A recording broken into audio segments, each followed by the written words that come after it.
बहुत पहले की बात है। एक गरीब आदमी अपनी पत्नी और अपने दो छोटे बेटों के साथ गांव के बाहर एक मिट्टी के घर में रहता था। उन लोगों के दिन बड़ी मुश्किल से गुजर रहे थे। कभी कभी तो उनके पास खाने को रोटी भी ना होती। उस गरीब आदमी का एक भाई भी था जो काफी अमीर था और गांव में एक बड़े आलीशान घर में रहता था। कभी कभी जब उसका गरीब भाई उससे मदद मांगने आता तो वह उसे पुरानी सूखी रोटियां दे देता। गरीब भाई खुशी खुशी रोटियां लेकर अपने घर लौट जाता और अपने बेटों को खिला देता।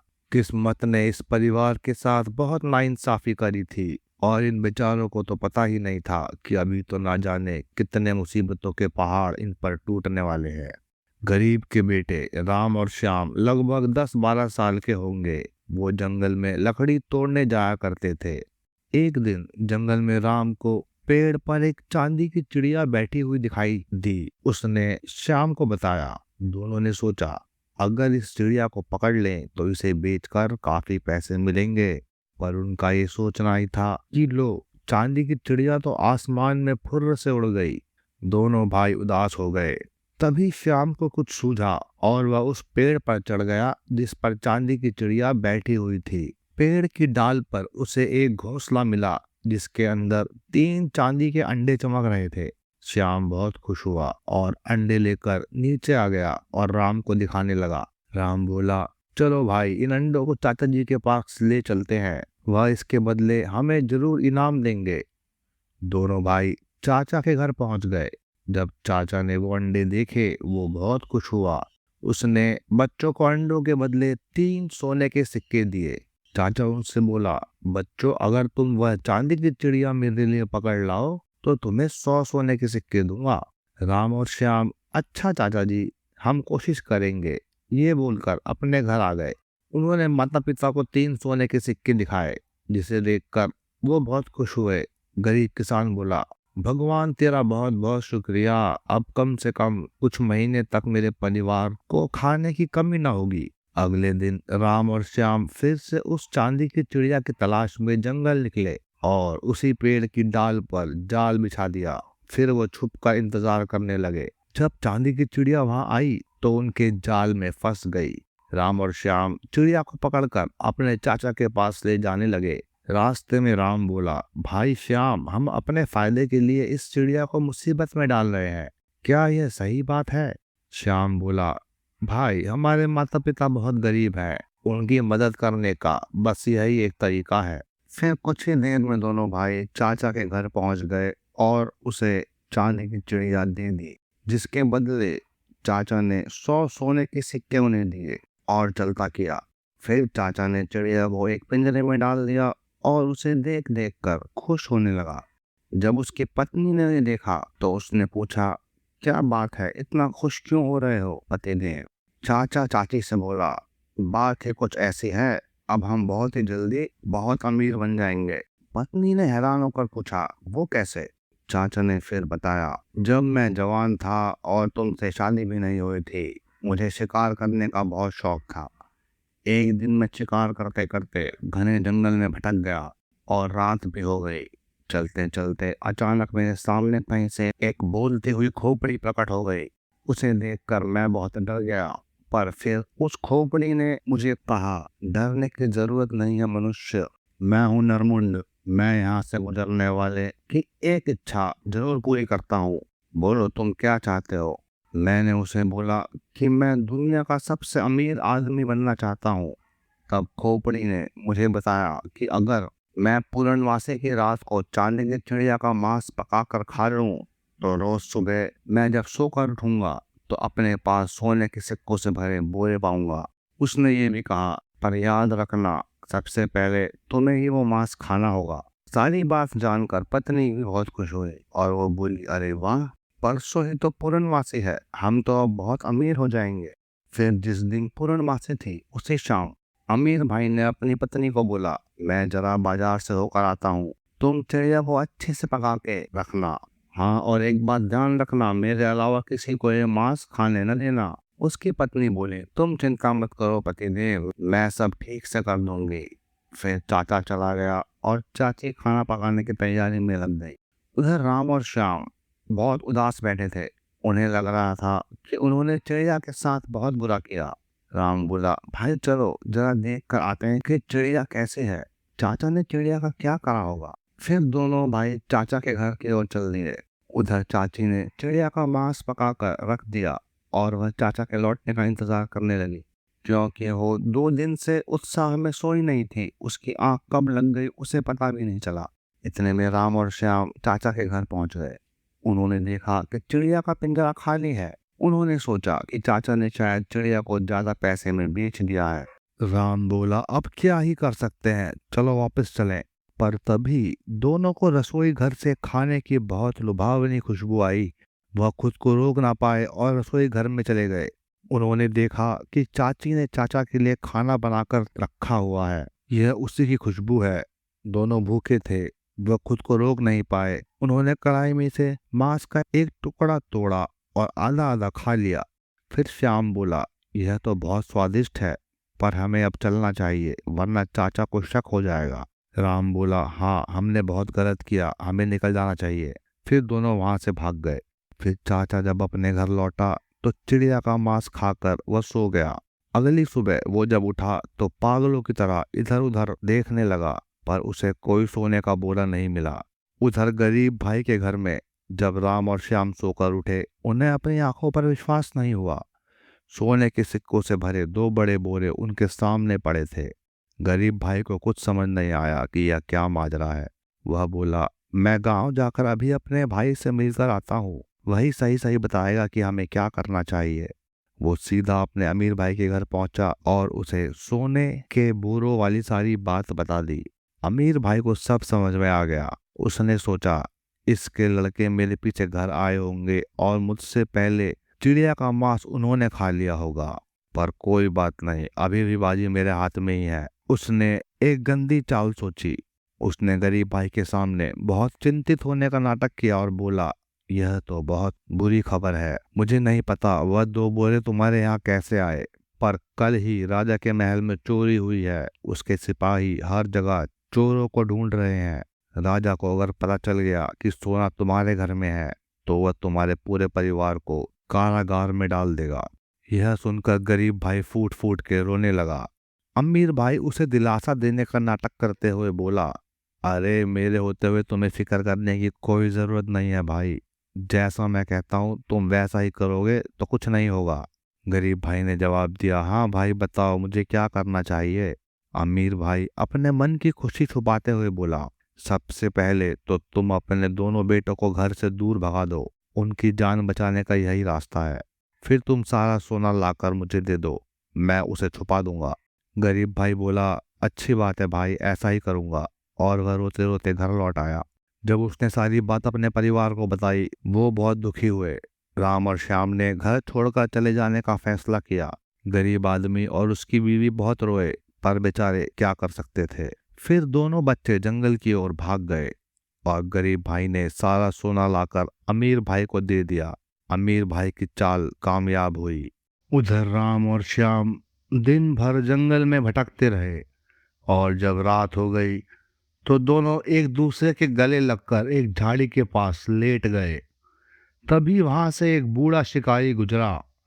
जब उसने 2 छोटे बच्चों को बियाबान जंगल में अकेले देखा, वो उन दोनों बच्चों के पास गया और उनसे पूछा, अरे बच्चों, तुम दोनों अकेले यहाँ क्या कर रहे हो? तुम्हारे माता पिता कहाँ है?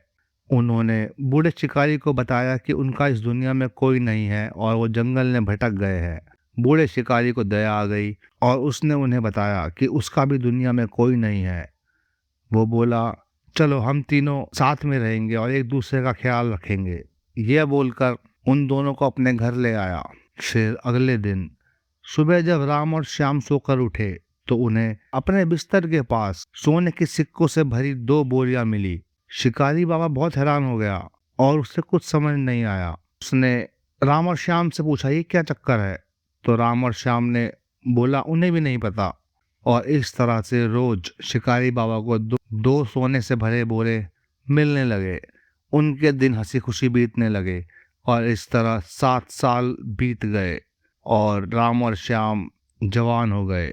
दोनों बहुत हुष्ट पुष्ट हो गए थे और वो दोनों बहुत ही बढ़िया तलवारबाज भी बन गए थे।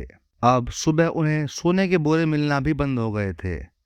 एक दिन राम ने श्याम से कहा, भैया हम लोग तो अपने माता पिता को भुला ही बैठे हैं, पता नहीं वह इस समय किस हाल में होंगे, क्यों ना हम उनकी खोज में चले।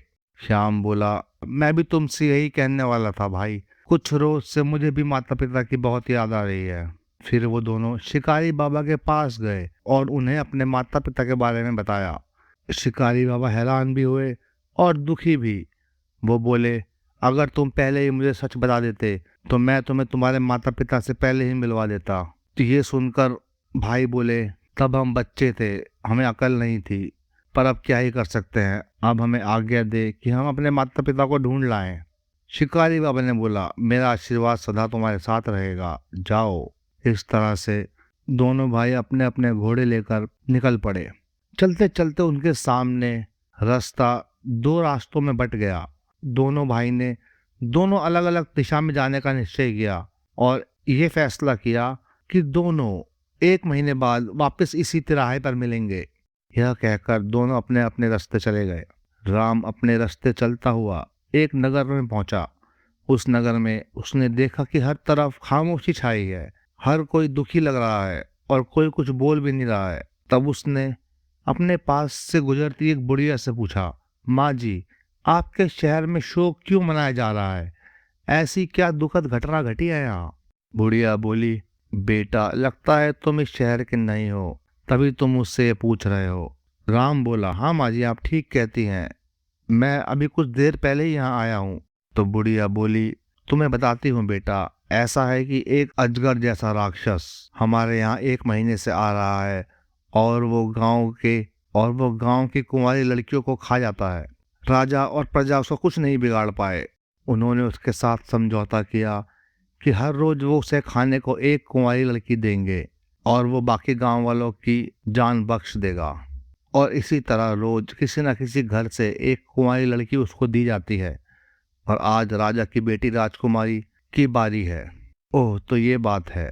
राम बोला। फिर बुढ़िया माँ चली गई और राम सोचने लगा, मैं राजकुमारी को जरूर बचाऊंगा, चाहे जो कुछ भी हो। अजगर का यह जुल्म हर कीमत पर समाप्त करूंगा। यह सोचकर वो राजा के किले की तरफ बढ़ चला। राजा के महल पहुंचकर वह राजा से मिला और उससे बताया कि मैं अजगर को मारने आया हूँ। राजा बोला, उस अजगर राक्षस को बड़े बड़े शूरवीर नहीं मार पाए, तुम्हें ऐसा क्यों लगता है कि तुम उसे मार पाओगे? राम बोला, मैं आपको कोई प्रमाण या सबूत तो दे नहीं सकता इस बात का, लेकिन विश्वास दिलाता हूँ, या तो आज मैं रहूंगा या वो राक्षस। राजा ये सुनकर बड़ा खुश हुआ, बोला, तुम बहुत बहादुर नौजवान हो। अगर तुमने राजकुमारी को बचा लिया और उस राक्षस को मार दिया तो मैं आधा राज्य तुम्हें इनाम में दूंगा। राम बोला, महाराज यह काम मैं इनाम के लालच में तो नहीं कर रहा। फिर राम को राजकुमारी के कमरे में ले जाया गया। जब राजकुमारी ने राम को देखा तो वो बोली, अरे इस युवक को तुम यहाँ क्यों लाए हो? तुम्हें पता नहीं अजगर के आने का वक्त होने वाला है, वह कभी भी यहाँ आ सकता है।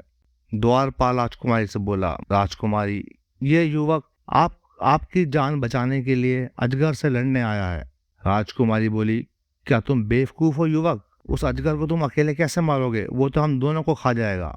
राम बोला, राजकुमारी जी, आप नहीं जानती कि जरा सी चींटी भी कभी कभी हाथी जैसे विशाल और शक्तिशाली जानवर की मौत का कारण बन जाती है। राजकुमारी बोली, अगर तुम उस अजगर राक्षस को मारने में कामयाब हो गए तो मैं तन मन धन से तुम्हारी हो जाऊंगी। तभी बहुत तेज हवा चलने लगी और अजगर राक्षस वहां प्रकट हुआ। राजकुमारी के साथ राम को देखकर वो बोला, ए लड़की, ये लड़का कौन है? क्या तुम्हारे पिता ने तुम्हारे साथ इसे भी मेरा खाना बनने के लिए यहाँ भेजा है? राम उससे बोला, तुम्हारा अंत अब निश्चित है। यह सुनकर अजगर राक्षस बहुत जोर से हंसा और राम पर अपने मुंह से आग की बौछार कर दी। यह देखकर राजकुमारी चिल्ला उठी। राम ने भी सोचा, ओह यह क्या, अब मैं इस आग से कैसे बचूंगा? उसे लगा कि उसका अंत आ गया है। तभी एक चमत्कार हुआ। राम के चारों तरफ एक अदृश्य दीवार बन गई जिसने आग की लपटों से उसे बचा लिया और उसे खरोंच भी ना आई। राम को एक आवाज सुनाई दी, सुनो नेक दिल राम, मैं चांदी की चिड़िया हूँ और तुम्हारी मदद करने आई हूँ। मुझे सिर्फ तुम सुन सकते हो। यह सुनकर राम बहुत खुश हो गया। बोला, आहा, चांदी की चिड़िया, लेकिन तुम दिखाई क्यों नहीं दे रही? चिड़िया बोली, मैं चांदी की चिड़िया की आत्मा हूँ और तुम्हें इस राक्षस से बचाने आई हूँ। इस राक्षस की जान इसकी पूंछ में है, उसे काट दो तब यह मर जाएगा, और जब तक मैं हूं तब तक इसकी आग तुम्हारा कुछ नहीं बिगाड़ पाएगी। मेरा बनाया हुआ अदृश्य कवच तुम्हारी रक्षा करेगा। जाओ, जल्दी से इसकी पूंछ काट दो। राम ने वैसा ही किया और अजगर तड़प कर मर गया। फिर राम ने चांदी की चिड़िया से पूछा, तुम हो कहाँ चांदी की चिड़िया? चांदी की चिड़िया बोली, तुम्हारे चाचा ने लालच में आकर मुझे मार दिया था। यह सुनकर राम को बड़ा अफसोस हुआ। बोला, हमने तुम्हारे साथ इतना बुरा किया, फिर भी तुम मेरी जान बचाने आ गई। चिड़िया बोली, ये तो मेरा कर्तव्य है कि जो भी मेरा मांस खाएगा उसको 7 साल तक एक सोने का बोरा रोज मिलेगा, और अगर कभी उसके प्राण मुसीबत में हो तब मैं उसे बचाने भी एक बार जरूर आऊंगी। राम यह सुनकर बोला, अच्छा ऐसी बात है, मुझे बड़ा दुख है कि चाचा ने तुम्हें मार दिया। अब ये हमारी आखिरी मुलाकात है राम। यह बोलकर चिड़िया की आत्मा चली गई। राजकुमारी जो खड़ी सब देख रही थी वह बहुत हैरान थी। उसने राम से पूछा, तुम किससे बात कर रहे थे? राम ने सारी बात राजकुमारी को बताई। इतने में राजा भी आ गया और अजगर की लाश को देखकर बड़ा खुश हुआ। फिर राजा ने राम और राजकुमारी दोनों की शादी करा दी और राम मजे से महल में रहने लगा। कुछ दिनों बाद राम ने सोचा कि चलो शिकार किया जाए, और राम शिकार पे निकल पड़ा। शिकार करते करते वो जंगल में भटक गया। उसे कोई रास्ता न दिखा, तब वह एक पेड़ के नीचे बैठ गया। अचानक उसे किसी के रोने की आवाज आई। राम ने सोचा, इतनी रात को जंगल में कौन रो रहा है? राम ने आवाज का पीछा किया तो देखा एक बुढ़िया औरत पेड़ के ऊपर एक ऊंची डाल पर बैठी है और रो रही है। राम ने उससे पूछा, अरे माँ, तू इतनी ऊपर कैसे पहुंच गई और तू रो क्यों रही है? तब बुढ़िया बोली, बेटा, मेरे पीछे एक भालू पड़ा था, उससे बचकर मैं किसी तरह इस पेड़ पर चढ़ तो गई, लेकिन अब उतरने के लिए मुझे मेरी छड़ी की जरूरत है। तो राम बोला, कहाँ मिलेगी तुम्हारी छड़ी? बुढ़िया बोली, वो छड़ी मुझसे भागते हुए गिर गई, यहीं झाड़ी के पास एक गड्ढा है, तुम्हें वह छड़ी वहां मिलेगी। अगर तुम मुझे लाकर वो दे दोगे तो मैं तुम्हारी बड़ी आभारी होंगी। राम बोला, मैं जरूर लेके आता हूँ, और राम छड़ी ढूंढने चला गया। राम ने देखा जैसा बुढ़िया ने कहा था, एक झाड़ी के पास एक गड्ढे में एक छड़ी पड़ी थी, पर राम ने जैसे ही उस छड़ी को छुआ वो पत्थर का बन गया। इतने में बुढ़िया भी नीचे आ गई और पत्थर बने राम को उड़ाकर अपनी गुफा में ले गई। इस तरह 1 महीना बीत गया और श्याम ठीक उसी तिराहे पर अपने भाई से मिलने आ गया जैसा कि दोनों ने तय किया था। श्याम बहुत नगर नगर घूमा था, पर उसे कहीं अपने माता पिता का कुछ पता नहीं चला था। हार कर वो वापस लौट आया था और राम का इंतजार करने लगा। इंतजार करते करते 2-3 दिन बीत गए। श्याम ने सोचा, ऐसा तो कभी नहीं हुआ कि राम ने कुछ कहा और वो ना करा हो। अगर वो यहाँ नहीं है, इसके पीछे जरूर कोई कारण है, मुझे जाकर देखना पड़ेगा। और श्याम उसी रास्ते चल पड़ा जिस रास्ते राम गया था। चलते चलते श्याम उसी नगर में पहुंच गया जिस नगर में राम रहता था, क्योंकि श्याम और राम देखने में बिल्कुल एक जैसे लगते थे। वहां की प्रजा श्याम को देखकर बड़ी खुश हुई और उसका स्वागत किया। जब श्याम ने उन्हें सच्चाई बताई तो उन्हें दुख हुआ कि उनका राजा राम अभी तक नहीं लौटा है। उन्होंने बताया श्याम को कि उसका भाई राम उनके नगर का नया राजा है और वो आज से 15 दिन पहले शिकार पर गया था और वापस नहीं लौटा। यह सुनकर श्याम ने लोगों से पूछा वो किस तरफ गया था। लोगों ने उसे बता दिया और राम ने भी अपना घोड़ा सरपट उस तरफ दौड़ा दिया। श्याम जंगल में राम को ढूंढते ढूंढते उसी जगह पहुंच गया जहां राम बैठा था। तभी श्याम को भी एक बुढ़िया के रोने की आवाज सुनाई दी। जब वो उस बुढ़िया के पास पहुंचा तो बुढ़िया ने उसे भी वैसे ही कहा जैसा राम को उसने कहा था। श्याम भी उसकी बात मानकर छड़ी लाने चला गया, पर श्याम जैसे ही छड़ी को छूने वाला था, अचानक चांदी की चिड़िया की आवाज सुनाई दी और वो बोली, श्याम, इस छड़ी को मत छूना वरना तुम पत्थर के बन जाओगे। श्याम ने पूछा, तुम कौन हो? तो चांदी की चिड़िया ने सारी बात श्याम को बता दी और उसे ये भी बताया कि उसे उसका भाई कैसे मिलेगा। और फिर श्याम ने उसका धन्यवाद किया और चांदी की चिड़िया की आत्मा विलीन हो गई। अब श्याम ने छड़ी को छुआ नहीं, बल्कि उसके पास ही पत्थर का बुद्ध बनने का नाटक करके खड़ा हो गया। जब बुढ़िया वहाँ आई तो उसे लगा ही नहीं कि श्याम नाटक कर रहा है, और जैसे ही उसने अपने हाथ छड़ी उठाने के लिए बढ़ाए, श्याम ने अपनी तलवार से उसके दोनों हाथ काट दिए और उससे पूछा, बता तूने मेरे भाई को कहाँ रखा है। बुढ़िया रोते रोते बोली, मुझे माफ कर दो, मुझे नहीं पता तुम्हारा भाई कौन है। तो श्याम ने उसे बताया कि वो आज से 15 दिन पहले यहाँ से गुजरा था। तो बुढ़िया ने बोला, मैंने अपने सारे शिकार को, जो पत्थर के बुत बने हुए हैं, सबको अपनी गुफा में सजा रखा है, चलो मैं तुम्हें वहां ले चलती हूँ। और इस तरह से बुढ़िया श्याम को उस गुफा में ले गई जहाँ पे सारे लोग पत्थर के बुत बने थे। उनमें से श्याम ने राम को पहचान लिया और राम के कान में वो मंत्र बोला जो चांदी की चिड़िया ने उसे सिखाया था, और राम वापस पहले जैसा हो गया और अपने भाई से मिलकर बड़ा खुश हुआ। फिर दोनों ने बाकी लोगों को भी आज़ाद करवाया। सबने राम और श्याम का धन्यवाद किया।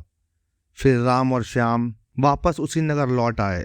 राजा ने जब अपने दामाद को लौटते हुए देखा तो वो भी बड़ा खुश हुआ। फिर राम ने अपने कई सैनिकों को अपने माता पिता की खोज में भेजा, पर उसके माता पिता का कभी पता नहीं चला। एक दिन जब राम और श्याम की सवारी शहर से गुजर रही थी, श्याम की नजर अचानक उनके चाचा पर पड़ गई। उसने तुरंत सिपाही भेजकर उसको बुलवा लिया। चाचा बड़ा घबरा गया। उसे समझ नहीं आया कि उसे सिपाहियों ने क्यों पकड़ा है। फिर चाचा को जब राम और श्याम के सामने पेश किया गया, वह उन्हें पहचान गया और राम और श्याम के पैरों पर गिर पड़ा और उनसे माफ़ी मांगने लगा। राम और श्याम ने उसे बोला, जो तुमने किया है उसके लिए हम तुम्हें माफ़ नहीं करेंगे, पर अगर तुम बता दो कि मेरे माता पिता कहाँ हैं तो हम तुम्हें जान से नहीं मारेंगे। चाचा ने उन्हें बता दिया कि उसके माता पिता शहर के बाहर एक झोपड़े में बहुत ही गरीबी में जीवन बिता रहे हैं। वो भीख मांगकर अपना गुजारा करते हैं। यह सुनकर राम और श्याम की आंखों में आंसू आ गए। राम और श्याम ने सिपाहियों को आदेश दिया, इस आदमी को जिंदगी भर के लिए कारागार में सड़ा दो।